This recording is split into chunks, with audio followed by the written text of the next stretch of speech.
अस्सलाम वालेकुम students, welcome back to my YouTube channel. Myself Qasim Shahzad. अपनी वीडियो में हम नेक्स्ट क्वेश्चन की तरफ मूव ऑन करते हैं, जिसमें हमारे पास फाइंड आउट करने के लिए इसने दिया हुआ है, यहाँ पे मेथड दिया हुआ है उसमें गॉस जॉर्डन मेथड, और वो कह रहा है फाइंड आउट करें कि जो हमारे पास ये सिस्टम ऑफ लीनियर इक्वेशंस हैं, इन लीनियर इक्वेशंस में हमने जो हमारे पास यहाँ पे वेरिएबल्स है x1, x2, x3, these are the variables. और इस क्वेश्चन के अंदर हमारे पास जो इनके सात वैल्यूज हैं, ये हमारे पास यहाँ पे कॉन्स्टेंट्स हैं। तो हमने यहाँ पे क्या करना है, बेसिकली गॉस जॉर्डन मेथड को यूज करके हमने x1, x2 और x3 की वैल्यूज को फाइंड आउट करना है। और गॉस जॉर्डन मेथड बेसिकली क्या मेथड है, कौन सा मेथड है, पेपर में वो डिफरेंट वे से पूछ भी सकता है। वो ये भी कह सकता है कि एचिलॉन जो हमारे पास रिड्यूस एचिलॉन मेथड है, वो भी यही मेथड है। इसी तरह गॉस जॉर्डन एलिमिनेशन मेथड, ये भी हमारे पास यही मेथड है, ठीक है।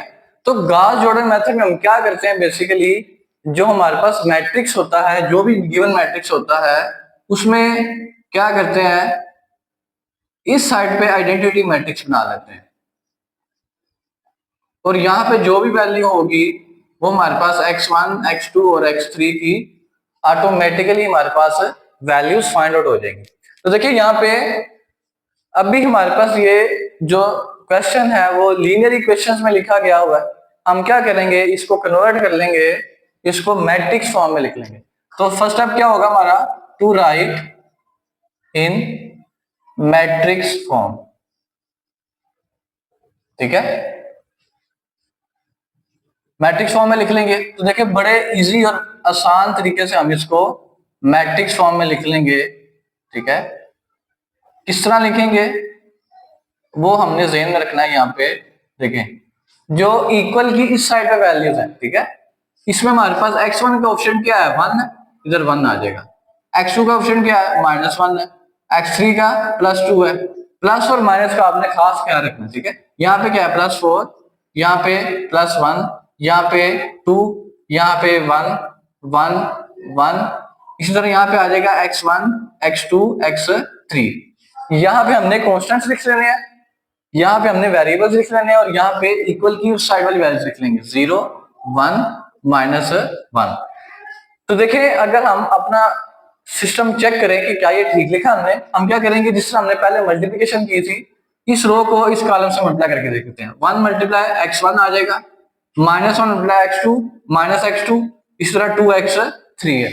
तो इट मीन हमारे पास ये मैट्रिक्स फॉर्म में कन्वर्ट हो चुका है। हम लेट कर लेंगे, इसको कैपिटल A कह लेंगे, इसको कैपिटल X कह लेंगे, इसको कैपिटल B कह लेंगे, ठीक है। तो ये बेसिकली हम जब हम एडजॉइंट मेथड करते हैं, क्रैमर मेथड करते हैं, उसमें हम लेट कर लेते हैं, लेकिन यहाँ पे भी लेट करना जरूरी है, क्योंकि हम जब भी कोई मैट्रिक्स लिखते हैं तो हम उसको लेट कर लेते हैं, ठीक है।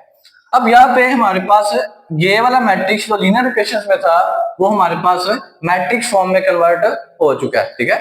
नेक्स्ट हमने क्या करना है, हमने जो मेथड यूज करना है यहाँ पे गॉस जॉर्डन मेथड में, हमें क्या करना पड़ेगा, पहले इस सारे मैट्रिक्स को ऑगमेंटेड मैट्रिक्स में कन्वर्ट करना पड़ेगा। ऑगमेंटेड मैट्रिक्स क्या होता है, जिसमें A वाली वैल्यूज और B वाली वैल्यूज को हम इकट्ठा कर देते हैं।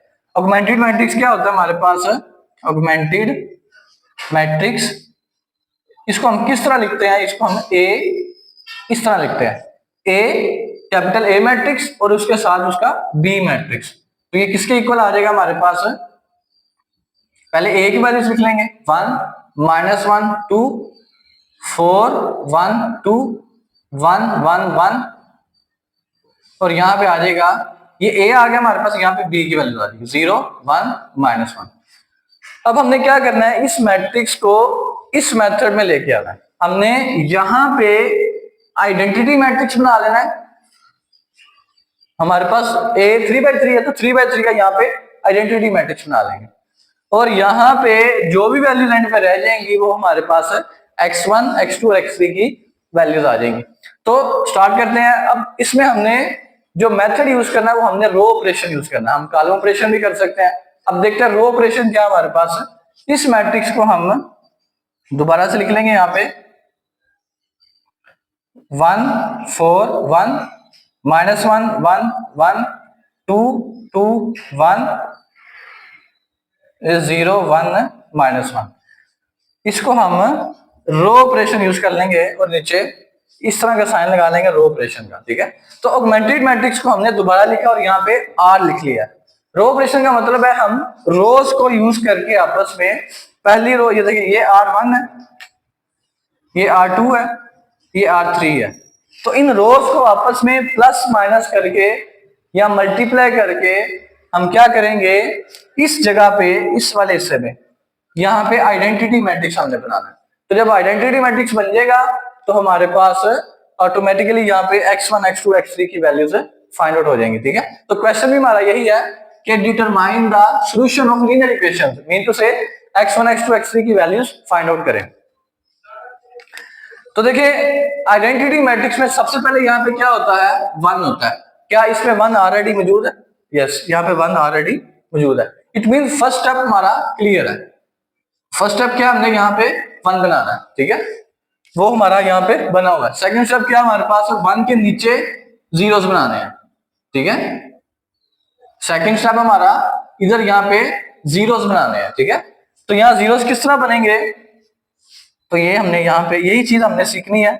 और इसमें गलती के चांसेस बहुत ज्यादा होते हैं और बहुत, आपने जब क्वेश्चन नहीं करना है बहुत आराम से करना है, कोई जल्दबाजी नहीं करनी है आपने इसमें, ठीक है। अब देखिए यहाँ पे हमने 0 बनाना है, ठीक है, 1 के बिल्कुल नीचे 0, यहाँ पे भी 0 बनाना है और यहाँ पे भी 0 बनाना है, ठीक है। तो इन दोनों प्लेसेस पे 0 बनाना है हमने, तो पहली रो को वैसे लिख लेंगे 1 -1 2, यहाँ पे आ जाएगा 0। तो देखिए अगर हम इधर देखें, यहाँ पे 1 है और यहाँ पे क्या है 4 है, यहाँ पे 0 अगर हम पहले बना लें, ठीक है। देखिए R3 क्या है 1 है और R1 में यहाँ पे भी 1 है। तो अगर हम 1 को -1 से करें, मतलब 1 -1 करें, तो जवाब क्या आएगा, 0 आएगा। मीन टू से R3 को R3 पहले लिखेंगे, माइनस कर देंगे R1, मतलब पहले R3 लिखें फिर -R1 लिखें, ठीक है। तो R3 क्या है 1, इधर 1 आएगा, फिर -R1 क्या है 1 आ जाएगा। तो ये हमारे पास क्या आ रहा है, 0 आ रहा है, तो यहाँ पे 0 लिख लेंगे। इसी तरह इसको भी क्या करेंगे, R3 -R1, R3 1 minus R1 क्या है -1, ये आ जाएगा प्लस माइनस माइनस प्लस 1 + 1 आ जाएगा 2। इसी तरह इसको भी R3 -R1 1 - 2, ये आ जाएगा -1, ठीक है।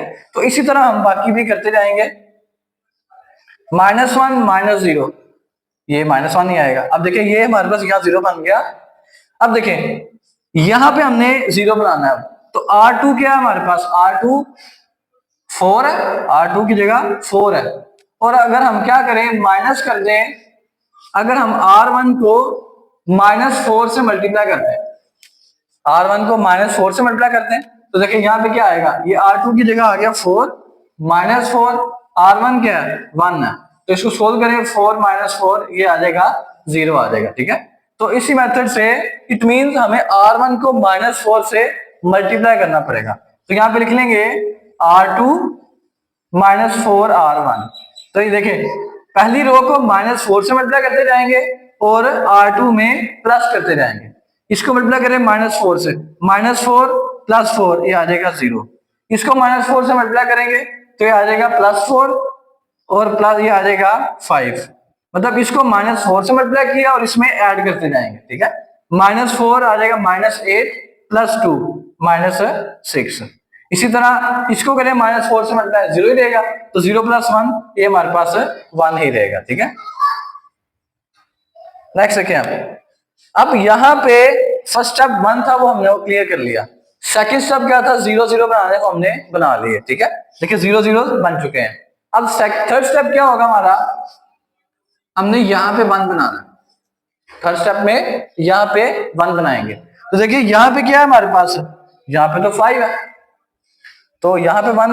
अब जब थर्ड स्टेप हम करेंगे, जो पहली रो है उसको अब हमने नहीं छेड़ना। अगर हम पहली रो को डिस्टर्ब करें तो यहाँ से 1 डिस्टर्ब हो जाएगा, ठीक है। यहाँ से 1 की जगह कोई और वैल्यू आ जाएगी, तो समझ लें अब आप यहाँ पे पहली रो को भूल जाएं। अब हमारे पास जो सेकंड रो और थर्ड रो है उसको यूज करके हमने यहाँ पे वन बनाना है, ठीक है, यहाँ पे वन बनाना है।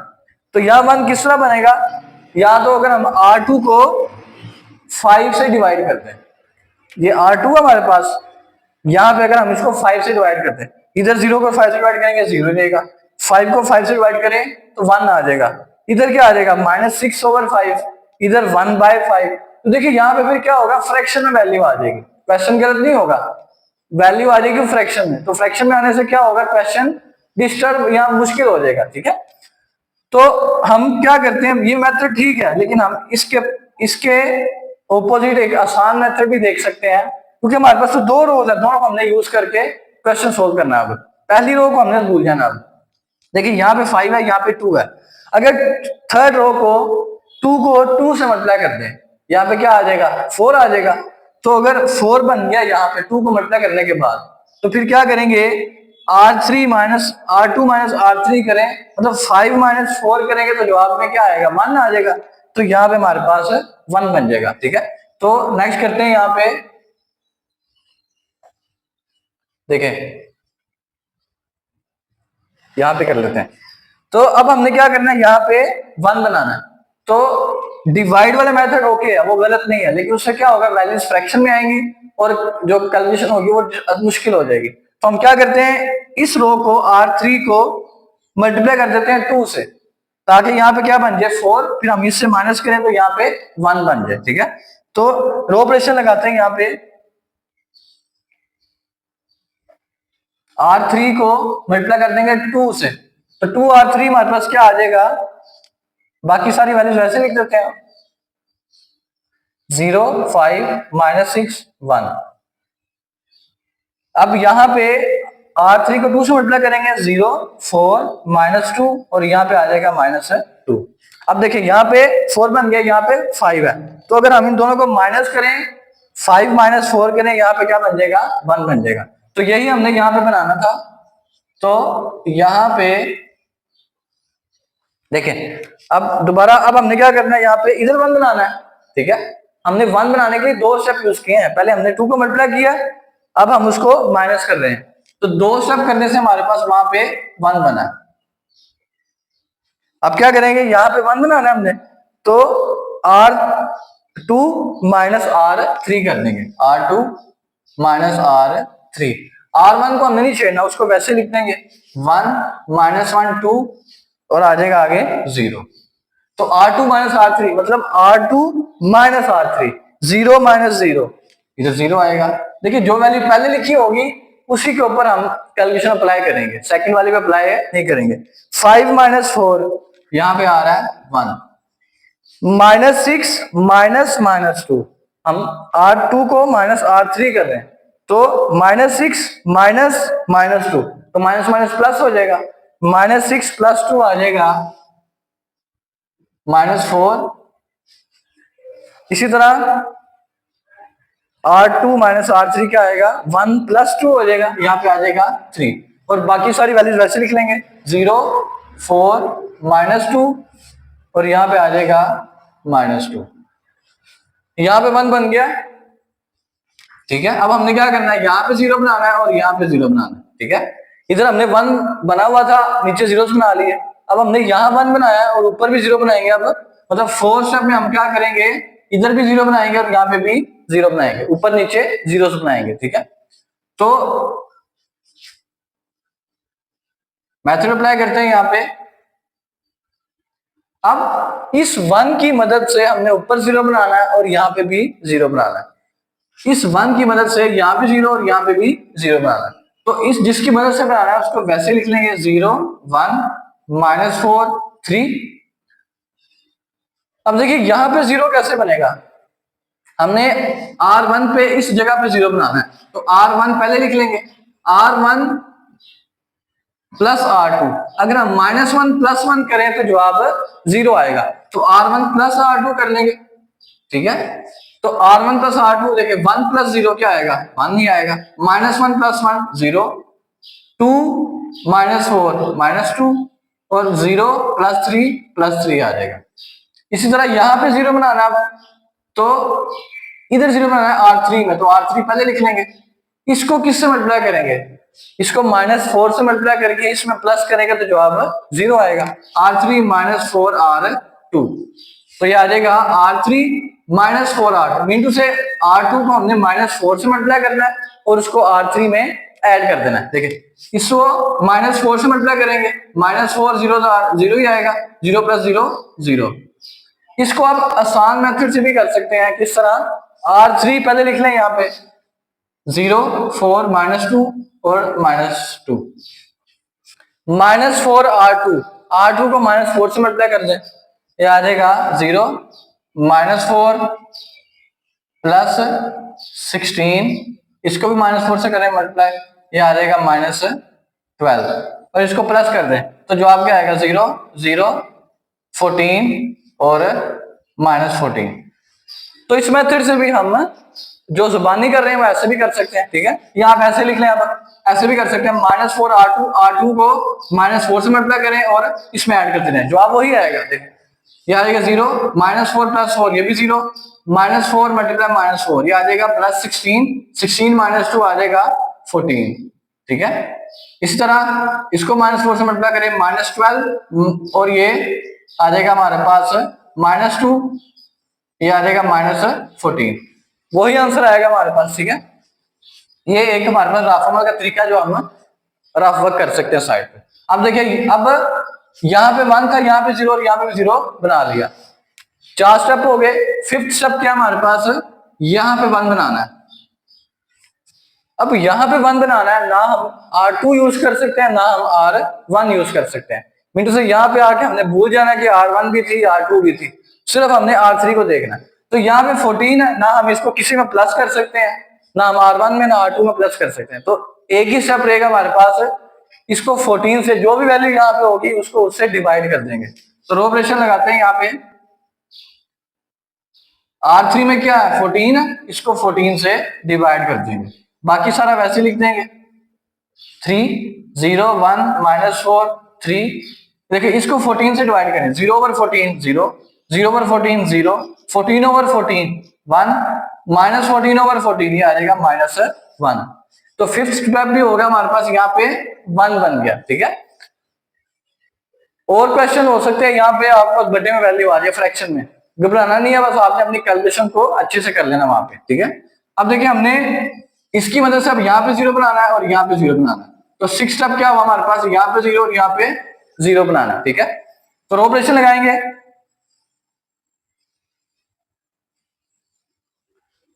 अब R3 की मदद से हमने इधर भी 0 बनाना है और इधर भी 0 बनाना है। इस 1 की मदद से यहाँ पे भी 0 यहाँ पे भी 0 बनाएंगे, ठीक है। तो क्या करेंगे, इसको ऐसे लिख लेंगे 0 0 1 -1, ठीक है। तो अब देखें इधर पहले 0 बना लेते हैं R2 पे, R2 ये R2 है -4, इसको किससे मल्टीप्लाई करें, इसको 4 से मल्टीप्लाई करके इसमें ऐड कर देते हैं। तो क्या होगा, यहाँ पे 0 आ जाएगा, मीन टू से अगर 4 को इससे मल्टीप्लाई करते हैं इधर आ जाएगा 4 और -4 क्या आ जाएगा 0 आ जाएगा, ठीक है। मतलब जो वैल्यू यहाँ पे है उसको इससे मल्टीप्लाई करके उसमें ऐड कर देना, तो हमारे पास ऑटोमेटिकली वो 0 बन जाएगा, ठीक है। अब R2 इधर 0 बनाना हमने और इसको किससे मल्टीप्लाई कर लेंगे 4 से, +4R3, R3 है ये, तो ये इसको 4 से मल्टीप्लाई कर लिया। अब देखिए हमने क्या करना है, R2 + 4R3, R2 वैसे ही रहेगा और जो R3 है उसको 4 से मल्टीप्लाई कर देंगे, ठीक है। ये 0, ये भी 1 आ गया, -4 है, इसको 4 से मल्टीप्लाई करें, -4 + 4 यहाँ पे भी 0, ये +3 है, देखिए R2 क्या है +3, इसी तरह +4R3, R3 क्या है -1, मल्टीप्लाई करें 3 -4 ये आ जाएगा -1, इधर आ जाएगा -1, ठीक है। आप ऐसे भी सोल्व कर सकते हैं। ये आप देखें, अब यहाँ पे हमने 0 बनाना है R1 में, तो R1 पहले लिख लेंगे, इधर -2 है तो इसको किससे मल्टीप्लाई करेंगे +2R3। तो देखें हमने इसको जुबानी किया, हम इसको रफा में कर लेते हैं। लेट्स सी, R1 पहले लिखेंगे 1 0 -2 और यहाँ पे 3 और R3 को 2 से मल्टीप्लाई कर लेंगे, ये आ जाएगा 0 0 2 और यहाँ पे -2, ये रफ वर्क है हमारे पास, ठीक है। अब इसको प्लस कर देंगे, ये आ जाएगा 1, ये आ जाएगा 0, ये आ जाएगा -2 + 2 0 और ये 3 - 2 आ जाएगा 1। तो सोल्व करेंगे तो आपके पास फिर भी वही आंसर आएगा। तो यहाँ पे लिख लेते हैं 1 0 0 और ये क्या आ जाएगा हमारे पास 1। अब देखिए हमारे पास कितने 6 स्टेप्स के अंदर हमने गॉस जॉर्डन मेथड अप्लाई किया और यहाँ पे क्या बन चुका है हमारे पास, ये एक ही जगह पे आइडेंटिटी मैट्रिक्स बन चुका है, ठीक है। और इधर क्या आ गया हमारे पास x1 x2 और x3। तो यहाँ पे लिख लेंगे सो x1 is equal 1, x2 is equal -1, x3 is equal -1। तो ये हमारा आंसर आ गया। अब हमें कैसे पता चलेगा क्या ये क्वेश्चन ठीक है, क्या ये गलत है, कोई फॉल्ट तो नहीं है इसमें। हम क्या कर सकते हैं, इसको चेक कर सकते हैं। चेक आपने करना नहीं क्वेश्चन में, लेकिन आप अपनी सहूलत के लिए आप साइट रफवर्क में चेक कर सकते हैं क्या ये जवाब ठीक है, ठीक है। लेट्स सी, हम कोई एक लीनियर इक्वेशन, इन तीनों में से कोई भी एक लीनियर इक्वेशन ले लें और इसमें वैल्यू पुट करके देख लें क्या जवाब ठीक आता है। लेट्स सी, हम तीसरी वाली इक्वेशन ले लेते हैं, ठीक है, थर्ड वाली, x1 plus x2 plus x3 is equal -1। ये क्वेश्चन यहाँ पे खत्म हो चुका है, ठीक है। देखिए अब यहाँ पे x1 की जगह पे क्या आएगा 1 प्लस x2 की जगह -1 और यहाँ पे x3 की जगह भी -1। इसको सोल्व करें 1 -1 -1, ये क्या आएगा 1 -2 इज इक्वल किसके हमारे पास -1 के।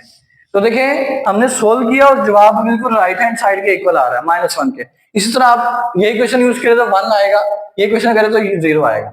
तो ये हमें बताएगा कि हमारा क्वेश्चन बिल्कुल ओके है, इसमें कोई गलती नहीं है और हमारे x1 x2 x3 की वैल्यूज बिल्कुल ठीक है। तो इस मेथड से हमने बहुत ही कैलकुलेटेड और शॉर्ट वे में हमने इनकी वैल्यूज को फाइंड आउट कर लिया।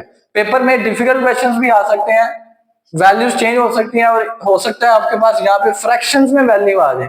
तो फ्रैक्शन में अगर वैल्यूज आती हैं तो आप कैलकुलेटर यूज करें ताकि आपकी गलती के चांसेस बहुत कम हो, ठीक है। इसी तरह हमारे क्वेश्चंस सोल्व, जो हमारे पास यहाँ पे जितनी भी वैल्यूज हैं वो चेंज हो सकती हैं। आप उसी मेथड से, मेथड आपने यही फॉलो करना है, आपने 6 स्टेप्स यूज करने हैं। यहाँ 1 फिर नीचे जीरोस, फिर यहाँ 1 ऊपर नीचे जीरोस, फिर यहाँ 1 और ऊपर जीरोस। तो इसी तरह हमारे क्वेश्चंस को देखते रहें। हम नेक्स्ट वीडियो में अपने नेक्स्ट क्वेश्चन को की तरफ मूव करेंगे। And thank you so much for watching my video. और हमारे चैनल को सब्सक्राइब करें, अपने दोस्तों के साथ शेयर करें। मिलते हैं नेक्स्ट वीडियो में। अल्लाह हाफिज।